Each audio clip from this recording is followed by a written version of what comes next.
lot S115 is a 1969 Chevrolet El Camino SS396 with a 396 cubic inch V8 engine, an automatic transmission, and air conditioning, and it's sold for $36,300 on Saturday, June 6th. And I'll read from the Mecum website. Odometer reads 87,678 miles.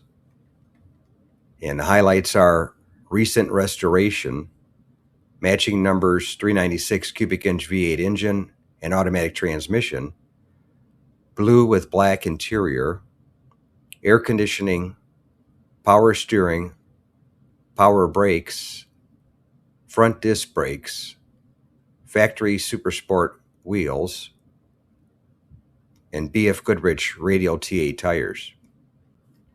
And this one was a nice one. You got a matching number SS396 El Camino in a nice blue color and a recent restoration with 87,000 miles, all for $36,300, which I thought was a great deal. Thanks again for watching. I appreciate it. And by the way, here's a couple of videos. This will take you over to my channel page, Truck Finder, and you can look for something else that looks interesting to you. But thanks again for watching, and we'll catch you on the next one.